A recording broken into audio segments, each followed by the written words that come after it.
Hello ஃப்ரெண்ட்ஸ், welcome to car therapy. And ரொம்ப நாள் கழிச்சு நம்ம தலையோட விடாமுயற்சி படம் இன்னைக்கு ரிலீஸ் ஆயிருக்கு. நானும் அந்த படத்தை பார்த்துட்டேன். எந்த ஸ்பாய்லருமே இல்லாமல் படத்தோட கதையை பார்க்கலாம். படத்தில் என்னெல்லாம் ப்ளஸ்ஸு மைனஸு, தேட்டரில் போய் பார்க்குற அளவுக்கு படம் ஒர்த்தா இல்லையா அப்படிங்கிற ஃபுல் டீட்டெயிலும் இந்த வீடியோவில் பார்க்கலாம். நீங்கள் நம்ம சேனல் இப்போ தான் ஃபஸ்ட் டைமாக பார்க்குறீங்கன்னா மறக்காமல் சப்ஸ்கிரைப் பண்ணி பெல் ஐக்கானை ப்ரெஸ் பண்ணிக்கோங்க. இந்த வீடியோ பிடிச்சிருந்துச்சுன்னா இந்த வீடியோக்கு ஒரு லைக் கொடுத்துருங்க. வாங்க வீடியோவை ஸ்டார்ட் பண்ணலாம். விடாமுயற்சி படத்தோட கதையை பார்த்தீங்கன்னா, நம்ம த்ரிஷாவும் அஜித் சாரும் லவ் பண்ணி கல்யாணம் பண்ணிக்கிறாங்க. ஒரு சிச்சுவேஷனில் ரெண்டு பேருமே பிரிஞ்சிடுறாங்க.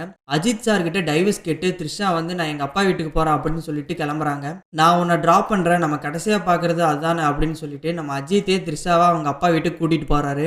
அப்படி கூட்டிகிட்டு போகிறப்ப த்ரிஷா காணாமல் போயிடுறாங்க. தலையை சுற்றி நிறைய குழப்பமான விஷயமா நடந்துக்கிட்டு இருக்கு. இதெல்லாம் எதுக்கு நடக்குது, கடைசியில் த்ரிஷாவை கண்டுபிடிச்சாரா இல்லையா அப்படிங்கிறத இந்த படத்தோட கதை.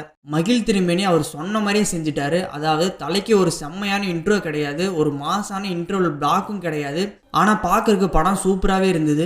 ஹாலிவுட் படமான பிரேக் டவுனோட ரீமேக் தான் இந்த படம் அப்படின்னு உங்கள் எல்லாத்துக்குமே தெரியும். அந்த படத்தை பார்த்துட்டு வந்து கூட இந்த படத்தை பாருங்கள், கண்டிப்பாக உங்களுக்கு பிடிக்கும். நிறையா கிறுக்கனுங்க சொல்லுவானுங்க படம் ரொம்ப போரு, லேக் அடிக்குது, நல்லாவே இல்லை அப்படின்னு எல்லாம் சொல்லுவானுங்க. அவனுங்க பேச்செல்லாம் நீங்கள் கேட்கவே கேட்காதீங்க. நீங்கள் டேரெக்டாக போய் தேட்டர்லேயே பாருங்கள், ஒரு ஒர்த்தான மூவி தான். அவனுங்களுக்கெல்லாம் பார்த்தீங்கன்னா பிஜிஎம் போட்டு ஒரு இன்ட்ரோவும் 4-5 குத்து சண்டையும் ஒரு குத்து டான்ஸே வச்சுட்டா போயிடும், அதான் ஒரு மாசான படம்னு சொல்லிட்டு சுற்றுவானுங்க. படத்தோட ஃபஸ்ட்டு ஒரு 20 நிமிஷம் தான் கதைக்குள்ளே போகிறதுக்காக லைட்டாக ஸ்லோவாக போகிற மாதிரி இருக்கும். மற்றபடி படம்லாம் எங்கேயுமே லேகே அடிக்காது. உங்கள் கண்ணையே எடுக்க மாட்டீங்க, நீங்கள் ஸ்க்ரீனையே தான் பார்த்துட்டு இருப்பீங்க. அதையே சில பேர் சொன்னாலே சொல்லுவானுங்க, எங்கேயுமே கத்தவே இல்லை ப்ரோ, எல்லாருமே அமைதியாக தான் படத்தை பார்த்துட்டு இருந்தாங்க அப்படின்னு. அப்படி அமைதியாக உத்து பார்த்துட்டு இருந்தாங்கன்னா அந்த படம் எவ்வளோ இன்ட்ரெஸ்ட்டாக இருந்திருக்கும். அவங்க கண்ணையே நகர்த்தாமல் ஸ்க்ரீனையே தான் பார்க்க வச்சுட்டு இருந்திருக்கும். அதை சில கிறுக்கனுங்க புரியாமல் வளருவானுங்க. அதெல்லாம் நீங்கள் கேட்காதீங்க. காசு கொடுத்து பார்க்குற அளவுக்கு ஒரு ஒர்த்தான மூவி தான். படத்தில் எதெல்லாம் ப்ளஸ்ன்னு பார்த்தீங்கன்னா, நம்ம அஜித் சாரோட யதார்த்தமான நடிப்பு, அனிருத்தோட மியூசிக்கு அங்கங்க படத்துல தாறுமாறா இருந்தது. அப்புறம் ரெஜினா,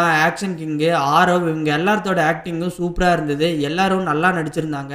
நம்ம ஆக்ஷன் கிங்குக்கெல்லாம் பாத்தீங்கன்னா ஒரு செம்மையான ஃபைட் எல்லாம் இருக்கும், அதெல்லாம் பாக்குறதுக்கு சூப்பரா இருந்தது. லியோ படத்துல எல்லாம் பாத்தீங்கன்னா ஆக்ஷன் கிங்கை வச்சு செஞ்சிருப்பாங்க, அவரை யூஸே பண்ணியிருக்க மாட்டாங்க. ஆனா இந்த படத்துல எல்லாம் நல்லா யூஸ் பண்ணியிருக்காங்க. அதுக்கப்புறம் பிளஸ்ன்னு பாத்தீங்கன்னா படத்தோட ஸ்கிரீன் பிளே பாக்குறதுக்கு செம்மையாவே இருந்தது. ஃபைட் சீன்லலாம் தலை தாறுமாறு பண்ணிட்டாரு. நீங்கள் நினைப்பீங்க என்ன ப்ரோ நீ தலைக்கு சாதகமாகவே பேசிகிட்டு இருக்க, நீ தலை ஃபேன் தானே அப்படின்னு நினைப்பீங்க.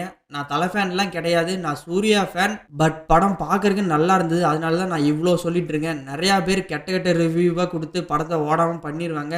தயவுசெய்து போய் தேட்டரில் பாருங்கள். படத்தில் என்ன ப்ரோ மைனஸ் அப்படின்னு கேட்டிங்கன்னா, மைனஸ் எல்லாம் சொல்கிற அளவுக்கு எதுவுமே இல்லை. படத்தில் ஃபஸ்ட்டு ஒரு 20 மினிட்ஸ் தான் கதைக்குள்ளே போகிறதுக்காக லைட்டாக ஸ்லோவாக போகிற மாதிரி இருக்கும். அதுக்கப்புறம்லாம் படம் நல்லா இன்ட்ரெஸ்ட்டாக தான் போயிட்டுருக்கும். தேட்டரில் போய் பார்க்கறதுக்கு ஒரு நல்ல படம்னு சொல்லுவேன். தேட்டரில் பார்க்க மிஸ் பண்ணிடாதீங்க.